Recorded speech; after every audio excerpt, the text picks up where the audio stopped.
ഘടോൽകജന്റെ വീരപരാക്രമങ്ങൾ തുടർന്നുകൊണ്ടേയിരുന്നു. അവന്റെ മൂർച്ചയേറിയ അമ്പുകളേറ്റ് കൗരവ സൈന്യം പ്രാണവെപ്രാളം കാണിച്ചു. അവനോട് ഏറ്റുമുട്ടുവാൻ എല്ലാവരും ഭയപ്പെട്ടു. ഇത്തരുണത്തിൽ കർണൻ അസാമാന്യ ധീരതയോടെ ഘടോൽകജനെ നേരിട്ടു.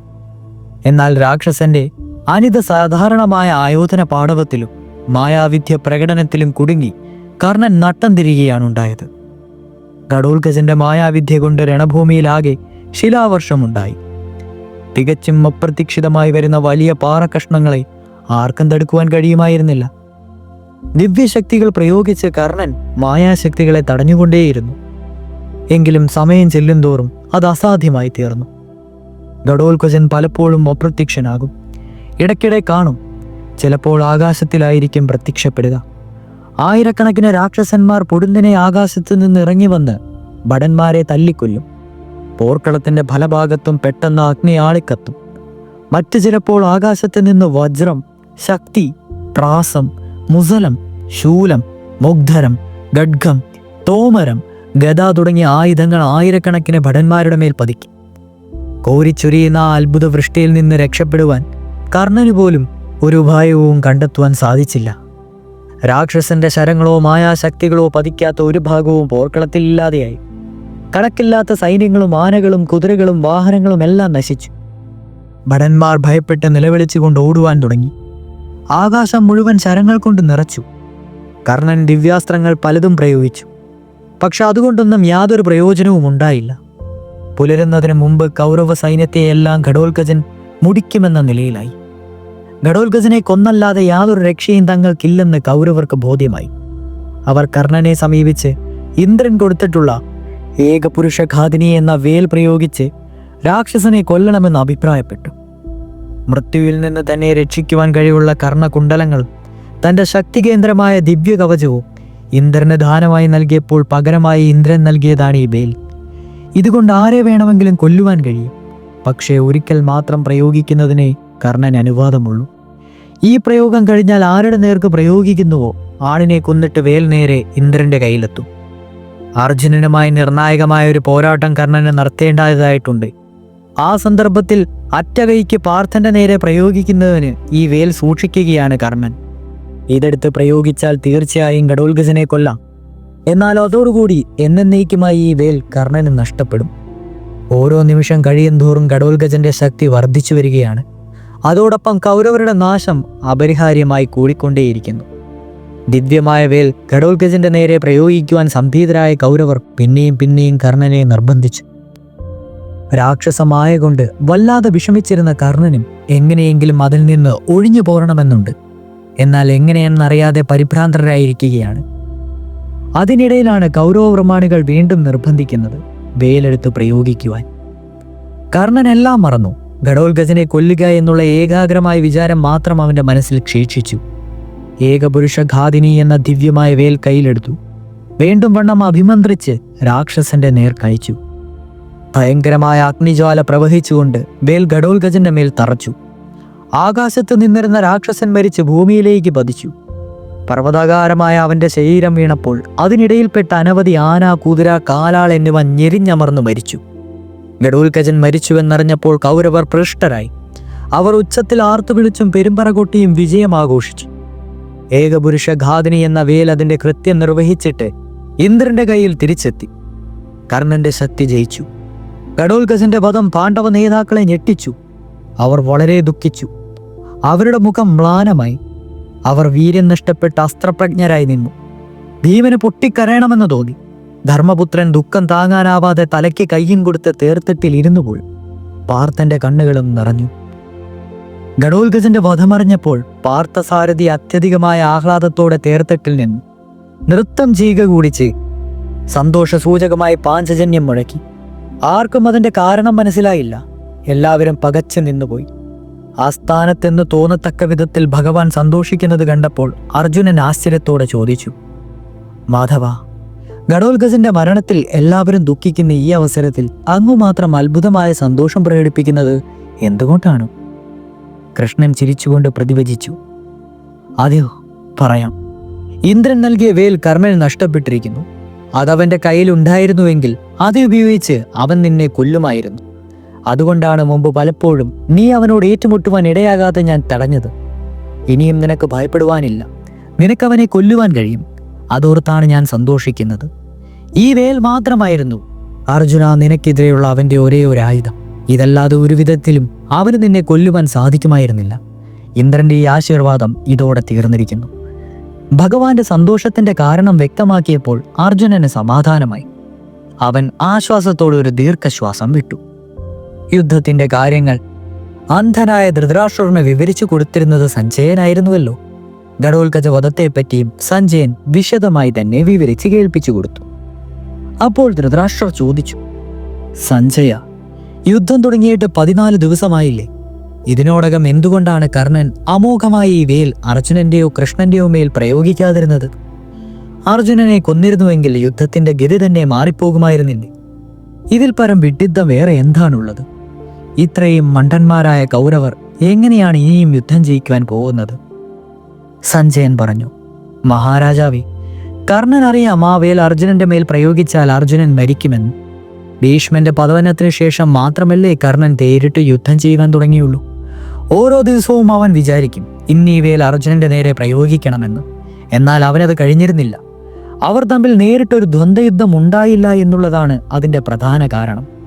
ദ്വന്ദ്വയുദ്ധമുണ്ടാകുമെന്ന് സംശയിക്കുന്നുണ്ടായിരുന്ന സന്ദർഭങ്ങളിലൊക്കെ പാർത്ഥനെ പാർത്ഥസാരഥി തന്ത്രത്തിൽ അകറ്റിക്കളയുകയാണ് ചെയ്തത്. കൂടാതെ അദ്ദേഹം കർണന്റെ ബുദ്ധിയെ മോഹിപ്പിക്കുകയും ചെയ്തു. ഭഗവാൻ തന്നെ ഈ വിവരം പിന്നീട് സാത്വികയോട് പറയുകയുമുണ്ടായി. മഹാരാജാവേ, എന്തൊക്കെയാണെങ്കിലും അർഹതയുള്ളതേ അനുഭവിക്കുവാൻ പറ്റൂ.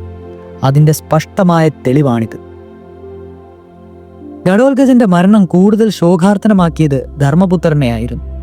തങ്ങളുടെ വനവാസകാലത്ത് ഘടോത്കചൻ ചെയ്തു തന്ന സഹായങ്ങൾ ഓരോന്നൊക്കെ ഓർത്ത് അദ്ദേഹം ദുഃഖ പരാവശ്യം കൊണ്ട് കർത്തവ്യ വിമുഖനായി തേർത്തട്ടിലിരുന്നതേയുള്ളൂ. അലസ്യമാണ്ടിരിക്കുന്ന അദ്ദേഹത്തെ സമാധാനിപ്പിക്കുവാൻ കൃഷ്ണൻ പലതും പറയുകയുണ്ടായി. എങ്കിലും അദ്ദേഹത്തിന് സമാധാനം ലഭിച്ചില്ല. ഘടോത്കചനെ കൊന്ന കർണനോടുള്ള പക എന്ത് സാഹസവും പ്രവർത്തിക്കുവാൻ അദ്ദേഹത്തിനെ പ്രേരിപ്പിച്ചു. കർണനെ കൊന്നിട്ടേ ഇനിയും മറ്റെന്ത് കാര്യമുള്ളുവെന്നും കർണനെ താൻ തന്നെ കൊല്ലുമെന്നും പറഞ്ഞ് അദ്ദേഹം തേർത്തട്ടിൽ നിന്ന് ചാടി എണീറ്റു. ദുഃഖാവേശം കൊണ്ട് ബുദ്ധി ഭ്രമിച്ചിട്ടാണ് യുധിഷ്ഠിരൻ ഇപ്രകാരം കർണനോട് എതിരിടുവാൻ തീരുമാനിച്ചതെന്ന് മനസ്സിലാക്കിയ കൃഷ്ണൻ അദ്ദേഹത്തെ പിന്തുടർന്നു. അപ്പോൾ വേദവ്യാസൻ പെട്ടെന്ന് യുധിഷ്ഠിരന്റെ മുമ്പാകെ പ്രത്യക്ഷപ്പെട്ടു. എന്നിട്ട് വ്യാസൻ പറയുകയും ചെയ്തു, യുധിഷ്ഠിര, കർണൻ ഘടോത്കചനെ കൊന്നത് നന്നായി. ഇല്ലായിരുന്നുവെങ്കിൽ ഈ വേൽ കൊണ്ട് അർജുനൻ മരിക്കുവാൻ ഇടയാകുമായിരുന്നു. രാക്ഷസന്റെ മരണം വിധിയാണ്, വേലൊരു കാരണമായെന്ന് മാത്രം. മരണം എല്ലാവർക്കും സംഭവിക്കുന്നു. അതോർത്ത് നീ കോപിക്കുകയോ ദുഃഖിക്കുകയോ ചെയ്യേണ്ട. ഉണ്ണി, ഭ്രാതാക്കന്മാരോടും മറ്റു രാജാക്കന്മാരോടും ചേർന്നാണ് നീ യുദ്ധം ചെയ്യേണ്ടത്. ഇന്നു മുതൽ 5-ാം ദിവസം ഭൂമി മുഴുവൻ ഭഗവാന്റെ കൈവശത്തിലാകും. നീ എപ്പോഴും ധർമ്മത്തെപ്പറ്റി ചിന്തിച്ചു കൊള്ളുക. ധർമ്മം എവിടെയുണ്ടോ അവിടെ ജയവുമുണ്ട്.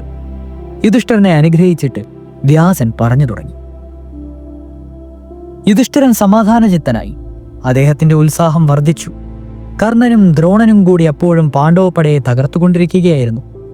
ഭീമന്റെ നേതൃത്വത്തിൽ പാണ്ഡവന്മാർ പോരാടുന്നുണ്ടെങ്കിലും അവർക്ക് ധാരാളം നാശനഷ്ടങ്ങൾ ഉണ്ടാകുന്നുണ്ട്. യുധിഷ്ഠിരൻ ഉടൻ തന്നെ ദൃഷ്ടദ്യുമ്നനെ വിളിച്ച് ദ്രോണനെ വധിക്കുവാനുള്ള ശ്രമം നടത്തണമെന്ന് ആജ്ഞാപിച്ചു. പാഞ്ചാലൻ അത് കേട്ടതോടും കൂടി ധാരാളം സൈന്യങ്ങളുമായി ദ്രോണനോട് യുദ്ധം ആരംഭിച്ചു. അർജുനനും അവരോടൊപ്പം പോയി. സമയം അർദ്ധരാത്രി കഴിഞ്ഞിരുന്നു. യുദ്ധം നിർത്തുവാനുള്ള ആലോചനയൊന്നും ഇരുഭാഗത്തു നിന്നും ഉണ്ടായിരുന്നില്ല. വിശ്രമമില്ലാതെ ഉറക്കം വിളിച്ച് യുദ്ധം ചെയ്തുകൊണ്ടിരുന്ന 2 ഭാഗത്തുമുള്ള ഭടന്മാർ ക്ഷീണിതരായിരിക്കുന്നു. ആരുടെയും ബുദ്ധി ശരിയായി പ്രവർത്തിക്കുന്നുണ്ടായിരുന്നില്ല. ഇത് മനസ്സിലാക്കിയ അർജുനൻ 2 ഭാഗക്കാർക്കും സമ്മതമാണെങ്കിൽ കുറച്ചുനേരം ഉറങ്ങാമെന്നും ചന്ദ്രൻ ഉദിക്കുമ്പോൾ യുദ്ധം തുടരാമെന്നും നിർദ്ദേശിച്ചു. എല്ലാവർക്കും അത് സ്വീകാര്യമായി. ആനപ്പുറത്തും കുതിരപ്പുറത്തും തേരിലും ഇരുന്നവരെല്ലാം അവിടെ തന്നെ ഇരുന്ന് കാലാൾപ്പട യുദ്ധഭൂമിയിൽ കിടന്നു ഉറങ്ങുവാൻ തുടങ്ങി. കുറച്ചു കഴിഞ്ഞ് ചന്ദ്രൻ ഉദിച്ചു പൊന്തി. നിലാവ് പരന്നതോടെ എല്ലാവരും ഉണർന്നെഴുന്നേറ്റ് യുദ്ധം തുടരുകയും ചെയ്തു. കർണനു ഭാഗത്ത് പാണ്ഡവപ്പടയെ ഫലപ്രദമാവണ്ണം എതിർത്തുകൊണ്ടേയിരുന്നു. ദ്രോണനും കർണനോടൊപ്പം ചേർന്നു. ഇരുവരും കൂടി പാണ്ഡവ സൈന്യത്തെ നാമാവിശേഷമാക്കുവാനുള്ള ക്രോധത്തോടെയാണ് അസ്ത്രങ്ങൾ വർഷിച്ചുകൊണ്ടേയിരുന്നത്. പ്രഭാതം പൊട്ടിവിടർന്നു. ചെങ്കതിർ വീശിക്കൊണ്ട് അരുണൻ ആഗതനായി. അന്ധകാരം നിശേഷം നീങ്ങി. യുദ്ധഭൂമി ശരിക്കും ദൃശ്യമായി. കയ്യും കാലും തുമ്പിക്കൈയും മറ്റും മല പോലെ മരിച്ചു വീണ് കിടക്കുന്ന മത്തേവങ്ങൾ, അവയവങ്ങൾ മുറിഞ്ഞ് ചത്തുകിടക്കുന്ന അശ്വങ്ങൾ, തലയും കാലും കയ്യുമില്ലാതെ യുദ്ധഭൂമിയിൽ ഒട്ടാകെ നിരന്നു കിടക്കുന്ന ഭടന്മാരുടെ ജഡങ്ങൾ, അഴിഞ്ഞ തലപ്പാവുകൾ, ഉടഞ്ഞ ഉടയാടകൾ, ഛിന്ന ഭിന്നമായി കിടക്കുന്ന രഥങ്ങൾ, ചിന്നിച്ചിതറിക്കിടക്കുന്ന പ്രദേശങ്ങൾ. തലേ ദിവസം രാത്രിയിലെ യുദ്ധത്തിന്റെ ഭീകരത കണ്ടപ്പോൾ ഇരുവിഭാഗക്കാരും നടുങ്ങിപ്പോയി. വിവിധ വർണ്ണാഞ്ചിതമായ യുദ്ധഭൂമി ബാലകർക്കന്റെ കിരണങ്ങളേറ്റ് വെട്ടിത്തിളങ്ങുവാൻ തുടങ്ങി. എല്ലാവരും ആയുധങ്ങൾ താഴെ വെച്ച് ആദിത്യനെ വന്ദിച്ചു. നേതാക്കന്മാർ കുറച്ചുനേരം ജപം നടത്തി. ഇതോടെ നിത്യകർമ്മങ്ങൾ അവസാനിപ്പിച്ചു. ഉടൻ തന്നെ യുദ്ധവും ആരംഭിച്ചു. യുദ്ധാരംഭത്തിന്റെ 15-ാം ദിവസമായി. യുദ്ധാരംഭത്തിൽ തന്നെ ദ്രോണൻ ഭയങ്കരമായ സംഹാരമൂർത്തിയായി മാറി. ആർക്കും അദ്ദേഹത്തോട് നേരിട്ട് നിന്ന് എതിർക്കുവാൻ കഴിയാത്ത നിലയെ. മുന്നിൽ കിട്ടവരെയൊക്കെ ദ്രോണൻ കൊന്നുമുടിച്ചു. അക്കൂട്ടത്തിൽ ദ്രുപദന്റെ 3 പുത്രന്മാർ വധിക്കപ്പെട്ടു. അപ്പോൾ പാഞ്ചാലരും മത്സരും വളരെ ക്ഷോഭിച്ചു. ദ്രുപദനും വിരാടനും കൂടി ദ്രോണനോട് എതിർത്തു. ദ്രോണനെ കൊന്നേ അടങ്ങൂ എന്ന നിലയിലാണ് ഇരുവരും പോരാടിയത്. എന്നാൽ ഘോരമായ യുദ്ധത്തിനു ശേഷം ദ്രോണൻ ദ്രുപദനെയും വിരാടനെയും കൊന്നു. പാണ്ഡവരുടെ 2 അക്ഷോഹിണിപ്പടയുടെ സേനാനായകന്മാരായിരുന്നു ദ്രുപദനും വിരാടനും. അവരിരുവരും മരിച്ചപ്പോൾ സൈന്യങ്ങൾ ആർത്തനാദം പുറപ്പെടുപ്പിച്ചു. തന്റെ അച്ഛനെയും പുത്രന്മാരെയും കൊന്ന ദ്രോണനെ ഉടൻ തന്നെ താൻ കൊല്ലുമെന്ന് ദൃഷ്ടദ്യുമ്നൻ ഉച്ചൈസ്തരം ഉദ്ഘോഷിച്ചു. യുധിഷ്ഠിരൻ ഒഴികെയുള്ള പാണ്ഡവന്മാർ ദൃഷ്ടദ്യുമ്നനെ പിൻനിർത്തി ദ്രോണനെ എതിർക്കുവാൻ മുന്നോട്ട് പാഞ്ഞു. ദുര്യോധനൻ, ദുശാസനൻ, കർണൻ എന്നിവർ അവരെ തടഞ്ഞു. അപ്പോൾ ഓരോരുത്തരും ഓരോരുത്തരോട് ഏറ്റുമുട്ടുവാൻ തുടങ്ങി. നകുലനാണ് ദുര്യോധനനെ നേരിട്ടത്. അവന്റെ വിദഗ്ധങ്ങളും ശക്തങ്ങളുമായ ശരപ്രഹരങ്ങളേറ്റ് ദുര്യോധനൻ ഓടിപ്പോടുകേണ്ടി വന്നു. സഹദേവനോട് പാഞ്ഞെടുത്ത ദുശാസനന്റെ സാരഥിയുടെ കണ്ഠം ആദ്യമേ തന്നെ മാതൃപുത്രൻ ഛേദിച്ചു. നിയന്ത്രണമില്ലാതെ അങ്ങോട്ടും ഇങ്ങോട്ടും തേരോടുന്നത് കണ്ട് ആ സമയമായപ്പോൾ മാത്രമാണ് ദുശാസനൻ അത് മനസ്സിലായത് തന്നെ. അവൻ കുതിരകളുടെ കടിഞ്ഞാൺ കയ്യിലെടുത്തു. എന്നാൽ ഒരു കൈയിൽ കടിഞ്ഞാണും മറ്റേ കൈയിൽ വില്ലും പിടിച്ചുകൊണ്ട് കാര്യമായി പോരാടുവാൻ അവന് കഴിഞ്ഞില്ല. ഇത് കണ്ടപ്പോൾ കർണൻ ദുശാസനനെ സഹായിക്കുവാൻ വന്നു. ഭീമൻ അയച്ച 4 ബാണങ്ങൾ ലക്ക് തെറ്റാതെ കർണന്റെ മാറിൽ തറച്ചപ്പോൾ കർണൻ ഭീമന്റെ നേരെ പാഞ്ഞു. ഈ തക്കം നോക്കി സഹദേവൻ ദുശാസനന്റെ കുതിരകളെ ലക്ഷ്യമാക്കി ബാണങ്ങൾ വർഷിച്ചു. അവ തേരും വലിച്ചുകൊണ്ട് ഓടിപ്പോവുകയും ചെയ്തു. കർണനും ഭീമനും കൂടി നടന്ന യുദ്ധത്തിൽ ഭയങ്കരമായ പല ആയുധങ്ങളും അവർ അന്യോന്യം പ്രയോഗിച്ചു. 2 പേർക്കും തേര് നഷ്ടപ്പെട്ടു. ആ സമയത്ത് നകുലൻ അടുത്തുണ്ടായിരുന്നതിനാൽ അവന്റെ തേരിൽ കയറി ഭീമൻ പോർക്കളത്തിൽ നിന്ന് പിൻവാങ്ങി. ദ്രോണനും അർജുനനും കൂടി നടത്തിയ യുദ്ധം കഠിനവും ഭയങ്കരവുമായിരുന്നു. ഗുരുവും ശിഷ്യനും കൂടിയുള്ള യുദ്ധം കൊടുമ്പിരി കൊണ്ടപ്പോൾ എല്ലാ യോദ്ധാക്കളും ആയുധങ്ങൾ താഴ്ത്തി ഈ യുദ്ധം നോക്കിക്കൊണ്ടു നിന്നു.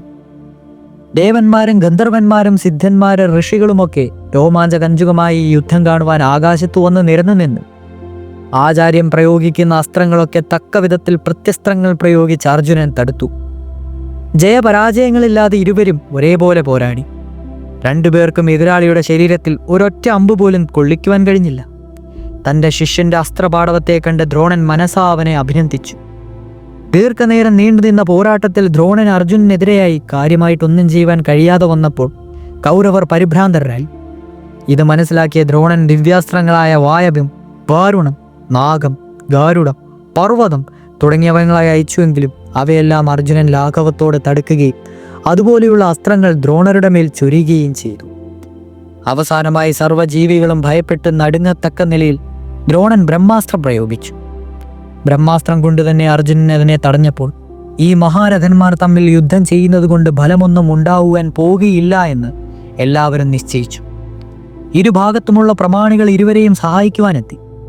അങ്ങനെ ദ്രോണനും അർജുനനും തമ്മിലുണ്ടായ ദ്വന്ദ്വയുദ്ധം ഒരു സങ്കുല യുദ്ധമായി പര്യവസാനിപ്പിച്ചു.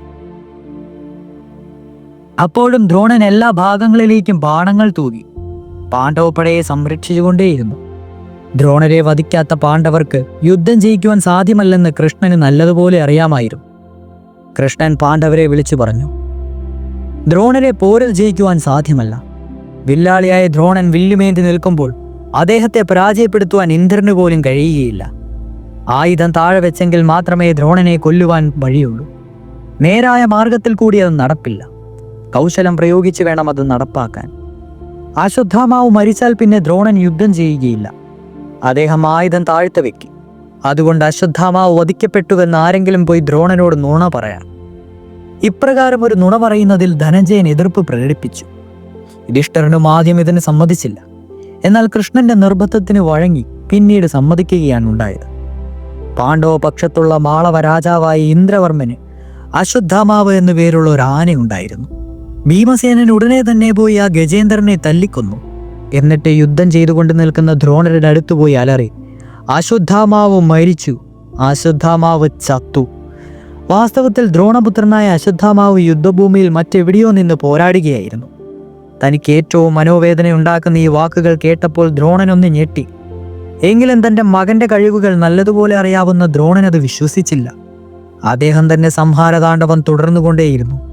ഈ സമയത്ത് വിശ്വാമിത്രൻ, ജമദഗ്നി, വസിഷ്ഠൻ, ഗൗതമൻ, ഭരദ്വാജൻ, കശ്യപൻ, അത്രി തുടങ്ങിയ ഏതാനും ബ്രഹ്മഋഷികൾ പോർക്കളത്തിൽ ദ്രോണന്റെ മുമ്പാകെ പ്രത്യക്ഷപ്പെട്ടു.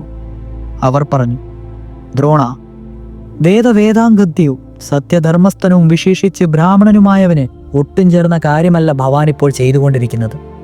നിന്റെ കർമ്മം ക്രൂരമാണ്. ഇനിയും അത് ചെയ്യരുത്. ആയുധം വെച്ച് മോഹം വെടിഞ്ഞ് നിത്യമായ മാർഗം സ്വീകരിക്കുക. നിനക്ക് മർത്യലോകത്തിൽ വാഴേണ്ട കാലം അവസാനിച്ചിരിക്കുന്നു. നിന്റെ മരണകാലം അടുത്തുകൊണ്ടേയിരിക്കുന്നു. അശ്വത്ഥാമാവ് ഹതനായി എന്നുള്ള ഭീമന്റെ വാക്കും ബ്രഹ്മഋഷിമാരുടെ ഉപദേശവും കേട്ടപ്പോൾ ദ്രോണന് പോരിൽ മടുപ്പ് തോന്നി. അദ്ദേഹം അടുത്തു നിന്നിരുന്ന ധർമ്മപുത്രരോട് ചോദിച്ചു, എൻ്റെ പുത്രൻ ജീവിച്ചിരിപ്പുണ്ടോ മരിച്ചുവോ യുധിഷ്ഠിര? ദ്രോണർക്ക് ധർമ്മപുത്രരെ ബാല്യം മുതൽക്ക് തന്നെ അറിയാം. യുധിഷ്ഠിരൻ ഒരിക്കലും അസത്യം പറയുകയില്ലെന്ന് ദ്രോണന് ഉറപ്പുണ്ട്. അതുകൊണ്ടാണ് അദ്ദേഹം യുധിഷ്ഠിരനോട് ഇപ്രകാരം ചോദിച്ചത്. ഇപ്രകാരമെല്ലാം സംഭവിക്കുമെന്ന് മുൻകൂട്ടി കണ്ട വാസുദേവൻ ഇതിനോടകം യുധിഷ്ഠിരന് വേണ്ട ഉപദേശം നൽകിയിരുന്നു. നുണ പറയുന്നതിന് അനുകൂലമായ വിധത്തിൽ അദ്ദേഹത്തെ തഞ്ചപ്പെടുത്തിയെടുത്തിരുന്നു. വാസുദേവൻ ഉപദേശിച്ചു, ദ്രോണൻ അജയ്യനാണ്. അവൻ നമ്മളെയെല്ലാം മുടിക്കും. അതിനു മുമ്പായി അവനിൽ നിന്ന് നമുക്ക് രക്ഷപ്പെടണം. ജീവന് വേണ്ടി പറയുന്ന സത്യത്തേക്കാൾ ഗുണമാണ് അസത്യം. ചിലപ്പോൾ സത്യത്തേക്കാൾ ഗുണം ചെയ്യുന്ന അസത്യങ്ങളുമുണ്ട്. ജീവരക്ഷയ്ക്ക് നുണ പറയുന്നതിൽ പാപമില്ല. അപ്പോൾ ഭീമസേനൻ പറഞ്ഞു, രാജാവേ, അശ്വത്ഥാമാവെന്ന ആനയെ ഞാൻ കൊന്നു. അശ്വത്ഥാമാവ് ചത്തെന്നാണ് ഞാൻ ദ്രോണനോട് പറഞ്ഞതും. അയാൾ അത് വിശ്വസിച്ചിട്ടുമില്ല. നമ്മുടെ ശ്രേയസ് ആഗ്രഹിക്കുന്ന ഗോവിന്ദന്റെ വാക്കുകൾ അങ്ങ് മാനിക്കുക. അശ്വത്ഥാമാവ് ചത്തെന്നങ്ങ് പറഞ്ഞാൽ പിന്നെ ആ ദ്വിജപർഷൻ പൊരുതുകയുമില്ല. ഇതോടൊപ്പം അങ്ങ് കള്ളം പറഞ്ഞതായി വരികയുമില്ല. കൃഷ്ണന്റെയും ഭീമന്റെയും പ്രേരണയ്ക്ക് വശംവദനായി യുധിഷ്ഠിരൻ വിചാരിച്ചു, വരാനുള്ളത് വഴിയിൽ തങ്ങുകയില്ലെന്ന്. അദ്ദേഹം ധൈര്യം സംഭരിച്ച് ദ്രോണാചാര്യന്റെ ചോദ്യത്തിന് മറുപടി പറഞ്ഞു, അശ്വത്ഥാമാ ഹതാ കുഞ്ചര. അശ്വത്ഥാമാ ഹത എന്നുറക്കുകയും കുഞ്ചര, അതായത് ആന എന്ന് പതുക്കെയുമാണ് പറഞ്ഞത്. അശ്വത്ഥാമാവ് ഹതനായി എന്ന് മാത്രമേ ദ്രോണൻ കേട്ടുള്ളൂ. കുഞ്ചര എന്ന് പതുക്കെ പറഞ്ഞതുകൊണ്ട് ദ്രോണന് കേൾക്കുവാൻ സാധിച്ചില്ല. ധർമ്മിഷ്ഠനായ ധർമ്മപുത്രരുടെ മുഖത്തു നിന്ന് കേട്ട വാക്കുകൾ ആചാര്യന്റെ സംശയം തീർത്തു. ദ്രോണൻ വിശ്വസിച്ചു തൻ്റെ വാത്സല്യനിധിയായ ഏകപുത്രൻ മരിച്ചെന്ന്. അദ്ദേഹം നിരാശനായി ആകെ തളർന്നു. സത്യവാക്കാണെന്ന് 3 ലോകത്തിലും കീർത്തി സമ്പാദിച്ചിരുന്ന യുധിഷ്ഠിരൻ ആദ്യമായി അസത്യം പറഞ്ഞപ്പോൾ കുറ്റബോധമുണ്ടായി. അതുവരെ ഭൂമിയിൽ നിന്ന് 4 വിരൽ പൊങ്ങി നിന്നിരുന്ന അദ്ദേഹത്തിന്റെ തേര് അസത്യം പറഞ്ഞതു മുതൽ ഭൂമിയിൽ തുട്ടുനിന്നു. ദ്രോണനെ വധിക്കുകയെന്നുള്ള തന്റെ കർത്തവ്യം അസന്നമായെന്ന ബോധ്യത്തോടെ ദൃഷ്ടദ്യുമ്നൻ ദ്രോണനോടേറ്റു. ദൃഷ്ടദ്യുമ്നനെ മുന്നിൽ കണ്ടപ്പോൾ ദ്രോണൻ ശക്തിയായി അവനെ എതിർക്കുക തന്നെ ചെയ്തു. എന്നാൽ ആദ്യമുണ്ടായിരുന്ന വീര്യമോ പൗരുഷമോ ഹസ്തലാഘവമോ ഒന്നും അദ്ദേഹത്തിനുണ്ടായിരുന്നില്ല. ദിവ്യാസ്ത്രങ്ങളൊന്നും അദ്ദേഹത്തിന് തോന്നാതെയായി. അദ്ദേഹത്തിന്റെ മരണം ആസന്നമായെന്ന് തന്നെ അദ്ദേഹം ഉറപ്പിച്ചു. എങ്കിലും പോർക്കളത്തിൽ നിന്ന് ഓടിപ്പോകുവാൻ ആ പുരുഷകേസരി തയ്യാറായില്ല. യുദ്ധം ചെയ്തു മരിക്കുവാൻ തന്നെ ദ്രോണൻ തീരുമാനിച്ചു. അണയാൻ പോകുന്ന അഗ്നി ആളിക്കത്തുന്നത് പോലെ ദ്രോണൻ ബാണങ്ങൾ വർഷിക്കുവാൻ തുടങ്ങി. ദൃഷ്ടദ്യുമ്നന്റെ സൂതനെയും കുതിരകളെയും കൊന്നവനെ വിരുദ്ധനാക്കി. അപ്പോഴേക്കും ഭീമനും സാത്വികയും കൂടി അവന്റെ സഹായത്തിനെത്തി. ദൃഷ്ടദ്യുമ്നൻ സാത്വികയുടെ തേരിൽ കയറി ദ്രോണന്റെ നേർക്കുള്ള ആക്രമണം തുടർന്നു. ഭീമൻ തന്റെ തേര് ആചാര്യന്റെ തേരിനോട് ചേർത്ത് നിർത്തിയിട്ട് പറഞ്ഞു, ക്ഷത്രിയന്റെ ധർമ്മമാണ് യുദ്ധം, ബ്രാഹ്മണന്റേതല്ല. വേദശാസ്ത്രങ്ങളൊക്കെ പഠിച്ച ബ്രാഹ്മണനായ അങ്ങ് എത്ര ആയിരം മനുഷ്യരെയാണ് കൊന്നത്. ഹിംസ ചെയ്ത് അങ്ങ് ധർമ്മഭ്രംശം വരുത്തിയിരിക്കുകയല്ലേ? എന്നിട്ടും തുടർന്ന് ഈ സംഹാരം നടത്തുന്നത് എന്തിനു വേണ്ടിയാണ്? ഓമനപുത്രനും മരിച്ചു. യുധിഷ്ഠിരൻ പറഞ്ഞിട്ടും അങ്ങേക്ക് വിശ്വാസമായില്ലേ? ഇനിയും അങ്ങ് ആർക്കു വേണ്ടിയിട്ടാണ് യുദ്ധം ചെയ്യുന്നത്? ഭീമന്റെ വാക്ഷരമേറ്റ് ദ്രോണന്റെ ഹൃദയം പിടഞ്ഞു. അദ്ദേഹം വില്ലു താഴെ വെച്ച് ഉച്ചത്തിൽ വിളിച്ചു പറഞ്ഞു, ദുര്യോധന, കൃപ, കർണ, ഞാനിതാ ശസ്ത്രം കൈവെടിഞ്ഞിരിക്കുന്നു. നിങ്ങൾക്ക് ശുഭം ഭവിക്കട്ടെ. അനന്തരം ഉണ്ണി, അശ്വത്ഥാമാവേ, നീ എന്നെ വിട്ടുപോയോ എന്ന് നിലവിളിച്ചുകൊണ്ട് തേർത്തട്ടിലിരുന്നു. യോഗാസ്തനായി മുഖം തില്ലുയർത്തി ഊർദ്ധദൃഷ്ടിയായി ഓം എന്ന ഏകാക്ഷര മന്ത്രം, പ്രണവമന്ത്രം അദ്ദേഹം ദീർഘമായി ജപിച്ചു. അദ്ദേഹത്തിൽ നിന്നൊരു ജ്യോതിഷം മേൽപോട്ടുയർന്നു. ക്ഷണനേരം കൊണ്ട് ആ പ്രഭ അന്തരീക്ഷത്തിൽ വലയം പ്രാപിച്ചു. പോർക്കളം മുഴുവൻ സ്തംഭിച്ചു. വായു നിശ്ചലമായി. ദൃഷ്ടദ്യുമ്നൻ വില്ല് താഴെ വെച്ച് വാൾ കയ്യിലെടുത്തു. ദൃഷ്ടദ്യുമ്നൻ തേർവിട്ടിറങ്ങി ദ്രോണന്റെ നേരെ കുതിച്ചു. കണ്ടു നിന്നവരെല്ലാം ഏകകണ്ഠമായി വിളിച്ചു പറഞ്ഞു, അരുത് അരുത് എന്ന്. പാഞ്ചാലതൻ അതൊന്നും ശ്രദ്ധിച്ചില്ല. അവൻ ആചാര്യന്റെ തേരിൽ ചാടിക്കേറി ആചാര്യന്റെ തലമുടിക്ക് ചുറ്റിപ്പിടിച്ചു. കൊല്ലരുതേ എന്ന് ഉച്ചത്തിൽ വിളിച്ചു പറഞ്ഞുകൊണ്ട് അർജുനൻ ഓടി വന്നു. എന്നാൽ അപ്പോഴേക്കും അംഗക്കലി ബാധിച്ചിരുന്ന ദൃഷ്ടദ്യുമ്നൻ ആചാര്യന്റെ കണ്ഠം ഛേദിച്ചു. ദ്രോണരുടെ തല കൗരവ സൈന്യത്തിന്റെ മധ്യത്തിലേക്ക് വലിച്ചെറിഞ്ഞു. രണഭൂമി മരവിച്ചതുപോലെയായി. എല്ലാവരും ഇടിവേറ്റതുപോലെ തിരിച്ചു നിന്നു. എങ്ങും നിശബ്ദത പരന്നു. കൗരവ സൈന്യങ്ങൾ അനാഥരായി തീർന്നു. അവർ ദുർബലരായി. അവരുടെ മുഖം വാടി, കണ്ണുകൾ സജലങ്ങളായി. ഹാ ഹാ എന്നുച്ചത്തിൽ അവർ നിലവിളിച്ചു. പാണ്ഡവർക്കും കുണ്ഠിതമുണ്ടാവാതിരുന്നില്ല. എന്നാൽ ശത്രു സൈന്യത്തിന്റെ സർവ്വസൈന്യാധിപനെ വധിച്ചിരിക്കുന്നു. അത് വമ്പിച്ച വിജയമാണ്. ആഹ്ലാദിക്കാനുള്ള സന്ദർഭമാണിത്. പെരുമ്പറകൊട്ടിയും ശംഖുനാഥം മുഴക്കിയും മാർത്തട്ടഹസിച്ചുകൊണ്ട് പാണ്ഡവ സൈന്യം അവരുടെ വിജയം ആഘോഷിച്ചു. കൗരവ സൈന്യം ദുർബലമായപ്പോൾ പാണ്ഡവ സൈന്യം അവരെ ശക്തിയായി ആക്രമിക്കുവാൻ തുടങ്ങി. ഭടന്മാർ ദുഃഖിതരായി വാടിത്തളർന്നു. പാണ്ഡവ സൈന്യം അവരുടെ വിജയം ആഘോഷിക്കുകയും ചെയ്തു. ദ്രോണപതനം കണ്ട് പേടിച്ചു വിറച്ച് അവർ ഓടിക്കളഞ്ഞു. ശകുനി തടിതപ്പി. ശല്യൻ ഭയപ്പെട്ട് പിന്മാറി. കൃപൻ കഷ്ടം കഷ്ടം എന്ന് പറഞ്ഞ് പോർക്കളം വിട്ട് പോയിക്കളഞ്ഞു. കൃതവർമാവ് കുതിരപ്പുറത്ത് കയറി ഓടിച്ചുപോയി. ഉലൂകനും ദുശാസനും വൃഷസേനും പടക്കളം വിട്ട് പാലായനം ചെയ്തു. ആകെ അശ്വത്ഥാമാവും കർണനും മാത്രമാണ് അവിടെ നിന്ന് പോരാടിയത്. ഈ സമയത്താണ് അശ്വത്ഥാമാവ് പടക്കളത്തിലേക്ക് വരുന്നത്. ഓടുന്ന കൗരവപ്പടയെ കണ്ട് കാര്യമൊന്നും മനസ്സിലാകാതെ ദ്രൗണി ദുര്യോധനനോട് ചോദിച്ചു, ദുര്യോധന, എന്താണ് സൈന്യങ്ങളൊക്കെ ഓടുന്നത്? അങ്ങും പരിഭ്രമിച്ച് നിൽക്കുന്നല്ലോ. കർണൻ പോലും പരിഭ്രമിച്ച് പിൻവാങ്ങുകയാണല്ലോ ചെയ്യുന്നത്. എന്ത് സംഭവിച്ചു? ഏതേലും മഹാരഥൻ മരിച്ചോ? അങ്ങയുടെ ഈ പട എന്തിനാണിങ്ങനെ ഓടുന്നത്? ഒന്നും തന്നെ അശ്വത്ഥാമാവിനോട് പറയുവാൻ കഴിയാത്ത വിധം അവശനായിരുന്നു ദുര്യോധനൻ. അവന്റെ കണ്ണുകൾ നിറഞ്ഞിരുന്നു. അവൻ സമീപത്ത് നിന്ന് കൃപാചാര്യനെ ദയനീയമായി നോക്കി. ആജാതശത്രു അസത്യം പറഞ്ഞതും ദ്രോണാചാര്യൻ ആയുധം താഴെ വെച്ചതും ദൃഷ്ടദ്യുമ്നൻ ആചാര്യനെ വധിച്ചതുമായുള്ള എല്ലാ കാര്യങ്ങളും കൃപൻ അശ്വത്ഥാമാവിനോട് പറഞ്ഞു. അച്ഛന്റെ മരണവൃത്താന്തം കേട്ട് ദ്രോണപുത്രൻ ചവിട്ടേറ്റ സർപ്പത്തെ പോലെ അത്യന്തം കോപിഷ്ഠനായി. അവൻ ആളിക്കത്തുന്ന തീ പോലെ ജ്വലിച്ചു. കൈ രണ്ട് കൂട്ടിത്തിരുമ്മി പല്ലുറുമ്പി. പുലിയെപ്പോലെ ചീറ്റി. കണ്ണുകൾ കലങ്ങി മറിഞ്ഞ് ചുമന്നു. കണ്ണുനീർ തുളുമ്പുന്ന കണ്ണുകളിൽ വീണ്ടും വീണ്ടും തുടച്ചുകൊണ്ട് അവൻ നെടുവീർപ്പെട്ടു. അവൻ പറഞ്ഞു, ദുര്യോധന, പോരിലേർക്കപ്പെട്ടവർക്ക് ജയമോ തോൽവിയോ രണ്ടിലൊന്ന് നിശ്ചയമാണ്. എൻ്റെ അച്ഛൻ വീരലോകം പ്രാപിച്ചു എന്നതിൽ എനിക്ക് സംശയമില്ല. അപ്രകാരം മരിച്ചവർ ഒരിക്കലും ശോചനീയനല്ല. എങ്കിലും ആ പാഞ്ചാലൻ എൻ്റെ അച്ഛൻ്റെ മുടി ചുറ്റിപ്പിടിച്ച് കഴുത്ത് വെട്ടിയതെന്ന് ഓർക്കുമ്പോൾ എൻ്റെ മർമ്മം പിളരുന്നു. ഈ ഞാൻ ജീവിച്ചിരിക്കുമ്പോൾ എൻ്റെ അച്ഛൻ ഇങ്ങനെ അപമാനത്തിലായിരുന്നതിലാണ് എൻ്റെ ഖേദം. ദൃഷ്ടദ്യുമ്നനെ ഞാൻ കൊല്ലും. പാഞ്ചാലരെയും ഞാൻ സർവശക്തിയും പ്രയോഗിച്ച് മുടിക്കും. ഇത് സത്യം. ദ്രോണപുത്രന്റെ ധീരമായ പ്രതിജ്ഞ വീര്യം നശിച്ച കൗരവപ്പടയ്ക്ക് മൃതസഞ്ജീവനി പോലെയായി. ഓടിപ്പോയ പെരുമ്പട തിരിച്ചു വന്നു. അവർ യുദ്ധസന്നദ്ധരായി. സന്തോഷം പേരുകൾ മുഴക്കി. അസംഖ്യം ചെണ്ടകളും പെരുമ്പറകളും കൊട്ടി ഭൂമി മുഴുവൻ ശബ്ദമയനമാക്കി. ദ്രോണവധത്തോടുകൂടി കൗരവർ രണഭൂമി വിട്ട് പോയിക്കളയുമെന്നാണ് യുധിഷ്ഠിരാദികൾ കരുതിയത്. എന്നാൽ അന്നുവരെ കേൾക്കാത്ത വിധത്തിൽ ഇടിനാദം പോലെയുള്ള മുഴക്കം കേട്ടപ്പോൾ ധർമ്മപുത്രൻ ചോദിച്ചു, ദ്രോണർ മരിച്ചുവെന്നപ്പോൾ ഓടിപ്പോയ പട അമിതാവേശത്തോടെ യുദ്ധസന്നദ്ധരായി വരുന്നു. ശബ്ദകോലാഹലമാണല്ലോ കേൾക്കുന്നത്. ആരാണ് അവരെ ഇപ്രകാരം സമോത്സുകരായി സംഘടിപ്പിച്ചത്? ആരുടെ സിംഹഗർജനമാണ് ഞാൻ കേൾക്കുന്നത്?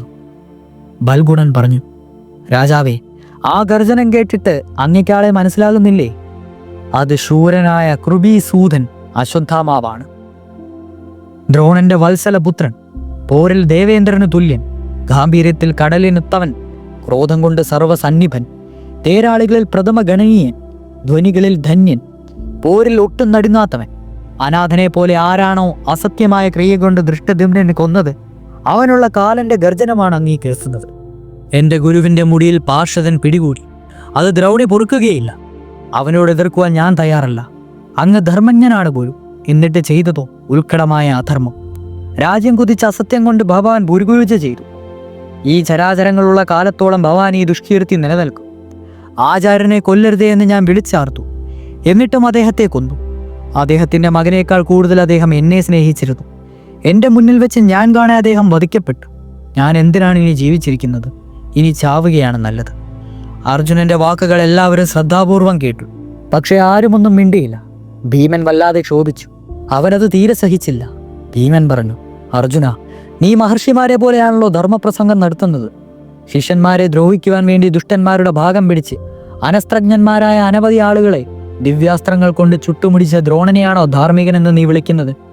പോർക്കളത്തിൽ ശത്രുഭവമില്ലാതെ ശിഷ്യവാത്സല്യം എന്നെങ്കിലും ദ്രോണൻ നിന്നോട് കാട്ടിയിട്ടുണ്ടോ?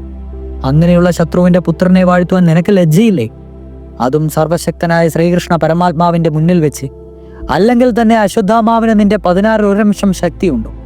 നീ പിന്തിരിഞ്ഞപ്പോൾ പോലും എൻ്റെ ഈ ഗത കൊണ്ട് ഞാൻ അശ്വത്ഥാമാവിനെയും കൗരവസേനയും മുഴുവൻ തല്ലിക്കൊല്ലും. ഭീമന്റെ വാക്കുകൾ കേട്ട് അർജുനൻ നിശബ്ദനായി നിന്നതേ ഉള്ളൂ. അപ്പോൾ ദൃഷ്ടദ്യുമ്നൻ വന്നു പറഞ്ഞു, അർജുന, ഒരു ബ്രാഹ്മണൻ ചെയ്യേണ്ട ധർമ്മങ്ങൾ യജ്ഞം, യജനം, ദാനം, പ്രതിഗ്രഹം, അധ്യയനം എന്നിവയാണ്. ഇവയിൽ ഏത് ധർമ്മം ചെയ്യുമ്പോഴാണ് ഞാൻ ദ്രോണനെ കൊന്നത്? സ്വധർമ്മത്തെ ഉപേക്ഷിച്ച് ശക്തധർമ്മം സ്വീകരിച്ചവനും അമാനുഷങ്ങളായ ശസ്ത്രങ്ങളെ കൊണ്ട് ക്ഷത്രിയരെ മുഴുവൻ കൊല്ലുന്നവനുമായ ദ്രോണനെ വധിച്ചതിൽ എന്താണ് തെറ്റ്? അവനെ കൊന്നതിൽ ദ്രൗണി ഉച്ചത്തിൽ ആർക്കുകയാണെങ്കിൽ ആർക്കട്ടെ. ധാർമ്മികനായ നീ എന്നെ ഗുരുഘാതകനെന്ന് പറഞ്ഞ് നിന്ദിച്ചു. ദ്രോണനെ കൊല്ലുവാൻ വേണ്ടി അഗ്നിയിൽ നിന്ന് ജനിച്ചവനാണ് ഞാനെന്നും നിനക്കറിയില്ലേ? ക്ഷത്രിയന്റെ ധർമ്മം കൊല്ലുകയോ കൊല്ലപ്പെടുകയോ ആണ്. ഞാൻ എൻ്റെ ശത്രുവിനെ കൊന്നത് ധർമാനുസരണമാണ്. നീ പറഞ്ഞ അതിക്രമമായ വാക്കുകളെയൊക്കെ ഞാൻ ഉപേക്ഷിക്കുന്നു. എൻ്റെ പെങ്ങളെയും കുട്ടികളെയും ഓർത്ത് ഞാൻ ക്ഷമിക്കുന്നു. ഈ ശിഷ്യദ്രോഹി ദ്രോണൻ ചത്തു. നീ ഇനിയും യുദ്ധം ചെയ്ത് ജയിക്കുവാൻ നോക്കുക. ദൃഷ്ടദ്യുമ്നനോട് ആരും മറുപടിയൊന്നും പറഞ്ഞില്ല. അർജുനൻ മാത്രം കഷ്ടം എന്ന് പറഞ്ഞ ധ്രുവപുത്രനെ വെറുപ്പോടെ നോക്കി. എന്നാൽ പാഞ്ചാലന്റെ വാക്ക് സാത്യതിക്ക് തീരെ ഇഷ്ടമായില്ല. അവൻ ചൊടിച്ചുകൊണ്ട് പറഞ്ഞു, ദൃഷ്ടദ്യുമ്ന, നീ കൊടുമ്പാവം ചെയ്തത് നിന്നെ വിപ്രന്മാർ പറയണേ എന്ന പോലെ നിന്ദിക്കുന്നുണ്ട്. മുടി ചുറ്റിപ്പിടിച്ച് ധർമ്മിഷ്ഠനായ ഗുരുവിനെ വെട്ടിക്കൊല്ലുന്ന നീചന്മാരുണ്ടോ? ഈ ലോകത്തിൽ അങ്ങനെ ആരേലുമുണ്ടോ? മഹാപാതകം ചെയ്തിട്ട് സംസാര ജഡ്ജിയിൽ സഭയിൽ നിന്ന് ഇപ്രകാരം പറയുവാൻ നിനക്ക് ലജ്ജയില്ല? മേലിൽ ഇത്തരം വാക്കുകൾ എൻ്റെ മുന്നിൽ വെച്ച് പറഞ്ഞാൽ ഈ ഗത കൊണ്ട് നിന്റെ തല ഞാൻ ഇടിച്ചു തകർക്കും. ദൃഷ്ടദ്യുമ്നൻ പുച്ഛത്തോടെ പ്രതിവചിച്ചു, സാത്വികി, അടിമുതൽ മുടിവരെ നീ പാപാത്മാവാണ്. അതുകൊണ്ടാണ് നീ അസഭ്യം പുലമ്പുന്നത്. അർജുനന്റെ അസ്ത്രമേറ്റ് വലതുവശം ഛേദിക്കപ്പെട്ട ഭൂരിസ്രവസ് പ്രായോപവിഷ്ടനായിരിക്കുന്നത് നീ കാണുന്നില്ലേ? നീ അവന്റെ കഴുത്തു വെട്ടിയത് എന്തൊരു ധീരപ്രവൃത്തിയായിരുന്നു അത്. ഇത്തരത്തിലുള്ള പാപകർമ്മം ചെയ്തിട്ടുള്ള നീയാണോ എന്നെ ഉപദേശിക്കുവാൻ വരുന്നത്? എന്നിട്ടും പൗരുഷം പറയുന്നല്ലേ? നിന്റെ മൂഢത്വം കൊണ്ട് വീണ്ടും ഇതുപോലെ വീമ്പ് പറഞ്ഞാൽ നിന്നെ അമ്പെയ്ത് കാലപുരിക്ക് ഞാൻ അയക്കും. ഇത് കേട്ടപ്പോൾ ക്രുദ്ധനായ സാത്വികി ഗദയുമായി പാഞ്ചാലന്റെ നേരെ പാഞ്ഞു. ഭീമൻ പെട്ടെന്ന് ഇടയ്ക്ക് കയറി തടഞ്ഞുകൊണ്ട് അനിഷ്ട സംഭവങ്ങളൊന്നും ഉണ്ടാകാൻ ഇടവരുത്തിയില്ല. സാത്വികിയെ ഭീമൻ ബലമായി പിടിച്ച് ദൂരെ കൊണ്ടുപോയി നിർത്തി. അപ്പോൾ കൃഷ്ണനും യുധിഷ്ഠിരനും മറ്റും ചേർന്ന് പലതും പറഞ്ഞ് സാത്വികിയെ സമാധാനിപ്പിച്ചു. ചിന്ന ഭിന്നമായ കൗരവ സൈന്യങ്ങളെ തടുത്തുകൂട്ടിയവരിൽ വീര്യം പകർന്ന് ദേവസേനയെ നയിക്കുന്ന ദേവനെ പോലെ ശോഭിച്ച അശ്വത്ഥാമാവ് സിംഹഗർജനത്തോടെ പോർക്കളത്തിൽ പ്രവേശിച്ചു. ക്രോധാവേശത്താൽ അവന്റെ മുഖം ഭീമത്സമായിരുന്നു. പാണ്ഡവ പാഞ്ചാല സൈന്യങ്ങളെയും ധർമ്മപുത്രൻ ഉൾപ്പെടെയുള്ള അവരുടെ എല്ലാ നേതാക്കന്മാരെയും ഉന്മൂലന നാശം വരുത്തുമുള്ള ദൃഢപ്രതിജ്ഞയോടെയാണ് അവൻ പോർക്കളത്തിലേക്ക് എത്തിയത്. പ്രത്യസ്ത്രങ്ങളൊന്നുമില്ലാത്ത നാരായണാസ്ത്രം കൊണ്ടാണ് പ്രതിയോഗികളെ സംഹരിക്കുവാൻ അശ്വത്ഥാമാവ് തീരുമാനിച്ചത്. ഭഗവാൻ നാരായണൻ ദ്രോണന് നൽകിയതാണ് നാരായണാസ്ത്രം. അതെടുക്കുമ്പോൾ ഭഗവാൻ ദ്രോണനോട് പറഞ്ഞു, ശത്രുവിനെ ധ്വംസിക്കാതെ ഈ അസ്ത്രം ഒരിക്കലും പിന്തിരിയുകയില്ല. ഇത് ആരെയൊക്കെ കൊല്ലുകയില്ല എന്നുള്ളതറിയുവാൻ വിഷമമുണ്ട്. അവധ്യന്മാരെയും ഇത് കൊന്നേക്കും. അതുകൊണ്ട് പെട്ടെന്ന് ഇത് ആരേലും പ്രയോഗിച്ചു പോകരുത്. പിന്നെ എതിരാളി തേര്, ശസ്ത്രം, മറ്റായുധങ്ങൾ എന്നിവയൊക്കെ ത്യജിക്കുകയാണെങ്കിൽ, എനിക്ക് ജീവൻ തരണേ എന്ന് യാചിക്കുകയാണെങ്കിൽ ഈ അസ്ത്രം അവരെ ദ്രോഹിക്കുകയില്ല. അവധ്യന്മാരെ പീഡിപ്പിച്ചാൽ തനിക്ക് പീഡയേൽക്കേണ്ടതായും വരും. എന്നാൽ ഈ അസ്ത്രം കയ്യിലിരിക്കുന്നവൻ തേജസ് കൊണ്ട് ഉജ്ജ്വലിക്കും. ദ്രൗണി ആചമനം കഴിച്ച് ദിവ്യമായ നാരായണാസ്ത്രം തൊടുത്തുവിട്ടു. നാരായണാസ്ത്രം പ്രത്യക്ഷപ്പെട്ട സമയത്ത് പെട്ടെന്ന് കൊടുങ്കാറ്റടിച്ചു. കാർമേഘങ്ങളില്ലാതെ ഇടിമുഴങ്ങി. കടലെല്ലാം കലങ്ങി മറിഞ്ഞു. നദികൾ മേൽപോട്ട് ഒഴുകി തുടങ്ങി. ഉയർന്നു നിന്നിരുന്ന ക്ഷീരശൃംഗങ്ങൾ തകർന്നു വീണു. കൂരിരുട്ട് പടർന്ന് ദേവന്മാരും ഗന്ധർവന്മാരുമെല്ലാം പേടിച്ചു വിറച്ചു. എല്ലായിടത്തും ബഹളമായി. മനുഷ്യരെല്ലാം നടുങ്ങി നിന്നു. അശ്വത്ഥാമാവ് നാരായണാസ്ത്രം പ്രയോഗിച്ചുവെന്ന് കൃഷ്ണന് മനസ്സിലായി. അത് ബാധിക്കാതിരിക്കുവാൻ എല്ലാവരും ആയുധങ്ങൾ ഉപേക്ഷിച്ച് ഭൂമിയിൽ ഇറങ്ങി നിന്ന് നാരായണാസ്ത്രത്തെ സ്തുതിച്ചാൽ മതിയെന്ന് കൃഷ്ണൻ വിളിച്ചു പറഞ്ഞു. എല്ലാവരും അപ്രകാരം ചെയ്തു. വിശ്വത്തെ മുഴുവൻ ബാധിക്കുവാൻ പോകുന്ന നാരായണാസ്ത്രം ആരെയും ബാധിക്കാതെ എരിഞ്ഞടങ്ങുവാൻ തുടങ്ങി. എന്നാൽ ഭീമസേനൻ മാത്രം ഭഗവാന്റെ നിർദ്ദേശം പാലിച്ചില്ല. അവനൊരു തേരിൽ കയറി ദ്രൗണിയെ എതിർക്കുവാൻ ഒരുമ്പിട്ടു. അവന്റെ രഥം അഗ്നിജ്വാലയാൽ മൂടപ്പെട്ടു. ഉടനെ ഭഗവാനും അർജുനനോടും കൂടി ഓടിച്ചെന്ന് ഭീമനെ തേരിൽ നിന്ന് വലിച്ചിറക്കി അസ്ത്രങ്ങളും പിടിച്ചു മാറ്റി. അതുകൊണ്ട് ഭീമൻ നാരായണാസ്ത്രത്തിൻ്റെ ബാധയിൽ നിന്ന് മുക്തനായി. ക്രമേണ അസ്ത്രജ്യോതിസ് മാഞ്ഞ് അവ്യക്തതയിൽ മറഞ്ഞു. ഘോരമായ നാരായണാസ്ത്രത്തിന് പോലും പാണ്ഡവരെ ഒന്നും ചെയ്യുവാൻ കഴിഞ്ഞില്ലെന്ന് വന്നപ്പോൾ ദുര്യോധനന് കടുത്ത നിരാശയും ദുഃഖവും ഉണ്ടായി. വീണ്ടും ഒരിക്കൽ കൂടി നാരായണാസ്ത്രം പ്രയോഗിക്കുവാൻ അശ്വത്ഥാമാവിനെ അവർ പ്രേരിപ്പിച്ചു. എന്നാൽ നാരായണാസ്ത്രത്തിന് ആവർത്തനമില്ലെന്നും ആവർത്തിച്ച് പ്രവർത്തിച്ചാൽ പ്രയോക്താവിനെ തന്നെ നശിപ്പിക്കുമെന്നും പറഞ്ഞ് അശ്വത്ഥാമാവ് ഒഴിഞ്ഞു മാറി. നാരായണാസ്ത്രം ഭരിച്ചില്ല എങ്കിലും അശ്വത്ഥാമാവ് പോർക്കളം വിട്ടുപോയില്ല. അവൻ അട്ടഹസിച്ചുകൊണ്ട് ദൃഷ്ടദ്യുമ്നന്റെ നേർക്ക് പാഞ്ഞെടുത്തു. അവർ തമ്മിൽ ഭയങ്കരമായ വീറോടും വാശിയോടും കൂടി യുദ്ധം നടന്നു. പല പ്രാവശ്യം ദൃഷ്ടദ്യുമ്നന്റെ വില്ലു മുറിക്കുകയും മറ്റും ചെയ്തു. ദ്രൗണി അവസാനം അവൻ്റെ കുതിരയെയും തേരും വില്ലും എല്ലാം നഷ്ടപ്പെടുത്തി സൂതനെയും കൊന്നു. അപ്പോൾ സാത്വികി ദൃഷ്ടദ്യുമ്നന്റെ സഹായത്തിനെത്തി രക്ഷിച്ചു. പിന്നീട് സാത്വികിയും അശ്വത്ഥാമാവും കൂടി നടന്ന പോരാട്ടത്തിൽ സാത്വികി അശ്വത്ഥാമാവിനെ പരാജയപ്പെടുത്തി ദുര്യോധനാദികൾ ഗുരുപുത്രന്റെ സഹായത്തിനെത്തിയെങ്കിലും അവരെല്ലാം സാത്വികിയുടെ ശസ്ത്രപ്രയോഗത്തിന് മുമ്പിൽ നിഷ്പ്രയരമാക്കി. സാത്വികിയോട് ഏറ്റുമുട്ടി അശ്വത്ഥാമാവ് 2 പ്രാവശ്യം തോറ്റുകയുണ്ടായി. എന്നിട്ടും പാണ്ഡവരോടുള്ള പക ഒടുങ്ങാതെ വീണ്ടും യുദ്ധത്തിനായി വന്നു. ഈ പ്രാവശ്യം അവൻ സാത്വികിയുടെ കൊടിമുറിക്കുകയും അസ്ത്രങ്ങൾ മാറിൽ കൊള്ളിക്കുകയും ചെയ്തു. സാത്വികി മോഹാലസ്യപ്പെട്ട് തേരിലിരുന്നു. സൂതൻ ഉടൻ തന്നെ തേര് തിരിച്ച് പിന്നണിയിലേക്ക് കൊണ്ടുപോയി. അപ്പോൾ ദൃഷ്ടദ്യുമ്നൻ അശ്വത്ഥാമാവിനോട് ഏറ്റുമുട്ടിയെങ്കിലും അവന് തോൽവി സമ്മതിച്ച് പിന്മാറേണ്ടതായി വന്നു. ഇത് കണ്ടു നിന്ന പാണ്ഡവന്മാർ അസഹ്യമായ അരിശത്തോടെ അശ്വത്ഥാമാവിനോട് ഏറ്റുമുട്ടി. ഭീമസേനൻ, അർജുനൻ, ബൃഹൽശക്ത്രനെ തന്നെ പൗരവരാജാവ്, ചേതി രാജകുമാരന്മാർ, മാളവാധിപതി, സുദർശനൻ എന്നീ 5 മഹാരഥന്മാർ ഒന്നിച്ചു ചേർന്നാണ് ദ്രൗണിയെ ആക്രമിച്ചത്. ദ്രൗണിയുടെ പോരാട്ടം അവിശ്വസനീയമായ വിധത്തിലായിരുന്നു. ഒരേ സമയത്ത് 4 ഭാഗത്തു നിന്നും ഇടതടവില്ലാതെ വന്നുകൊണ്ടിരിക്കുന്ന അസ്ത്രങ്ങൾ പരിഭ്രമമെന്നെ തടഞ്ഞുകൊണ്ട് അരിമർദ്ദനായി വിരാജിച്ച അവൻ്റെ അസ്ത്രങ്ങളേറ്റ് ബൃഹൽശക്ത്രനും ചേരി രാജകുമാരനും സുദർശനനും മൃതിയടഞ്ഞു. ഭീമൻ വർദ്ധിച്ച രോക്ഷത്തോടെ പോരാടുവാൻ തുടങ്ങി. എന്നാൽ അല്പസമയത്തിനുള്ളിൽ ഭീമന്റെ സൂതൻ അസ്ത്രങ്ങളേറ്റ് മോഹാലസ്യപ്പെട്ടു. നിയന്ത്രണമില്ലാതായി തീർന്ന കുതിരകൾ തേരും വലിച്ചുകൊണ്ട് അടർക്കളത്തിന്റെ പുറത്തേക്ക് ഓടിപ്പോയി. പാണ്ഡവ സൈന്യങ്ങളിൽ ഇതൊക്കെ കണ്ട് സംഭീതരായി. അവർ ഓടിപ്പോകുവാൻ ആഗ്രഹിച്ചു. എങ്കിലും അർജുനൻ പലതും പറഞ്ഞ് അവരെ വീരന്മാരാക്കി. അർജുനൻ അശ്വത്ഥാമാവിനോട് ഏറ്റുമുട്ടി. അശ്വത്ഥാമാവ് കഠിനമായ ആഗ്നേയാസ്ത്രത്തെ പ്രയോഗിക്കുവാനാണ് തീരുമാനിച്ചത്.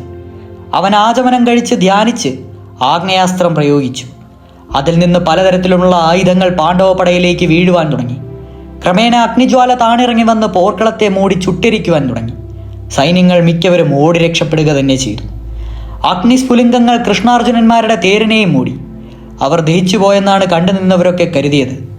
എന്നാൽ അഗ്നി ശമിച്ച് അസ്ത്രജ്യോതിസ് അന്തർദാനം ചെയ്തു കഴിഞ്ഞപ്പോൾ കൃഷ്ണാർജുനന്മാർ യാതൊരു ആപത്തുമില്ലാതെ സുരക്ഷിതരായി തേരിലിരിക്കുന്നതാണ് എല്ലാവരും കണ്ടത്. ഇത് കണ്ട അത്ഭുതം കൊണ്ടും സന്തോഷം കൊണ്ടും പാണ്ഡവന്മാർ ആർത്തു വിളിച്ചു. കൗരവരുടെ മുഖം വാടി. ദ്രൗണി നിരാശനായി. അവൻ തേർ പിന്തിരിച്ച് പടക്കളം വിട്ടു പോകുവാൻ തുടങ്ങി. ആ അവസരത്തിൽ വ്യാസഭഗവാൻ അശ്വത്ഥാമാവിന്റെ മുന്നിൽ പ്രത്യക്ഷപ്പെട്ടു. വ്യാസനെ വണങ്ങിയിട്ട് തന്റെ ആഗ്നേയാസ്ത്രം കൃഷ്ണാർജുനന്മാരെ നശിപ്പിക്കാതിരിക്കുവാൻ കാരണമെന്തെന്ന് ദ്രൗണി ചോദിച്ചു. വ്യാസൻ പറഞ്ഞു, കൃഷ്ണാർജുനന്മാർ തപോവൈഭവമുള്ള നരനാരായണന്മാരാണ്. അവർ അമിതമായ ശക്തിയുള്ളവരാണ്. പരമേശ്വരന്റെ അനുഗ്രഹം കൊണ്ട് അവർ പുണ്യശാലികളായി തീർന്നുവെന്നവരാണ്. അവരെ ജയിക്കുവാൻ ആർക്കും സാധ്യമല്ല. അശ്വത്ഥാമാവ് വ്യാസനെ നമസ്കരിച്ചു. അന്നത്തെ യുദ്ധം അവസാനിപ്പിച്ച് കൗരവർ ശിബിരങ്ങളിലേക്ക് മടങ്ങിപ്പോയി. അത് കണ്ട് പാണ്ഡവരും ശിബിരങ്ങളിലേക്ക് മടങ്ങി. വ്യാസൻ നേരെ പാണ്ഡവരുടെ അടുക്കിലേക്കാണ് പോയത്. അദ്ദേഹത്തെ അവർ യഥാവിധി പൂജിച്ച് സ്വീകരിച്ചിരുത്തി.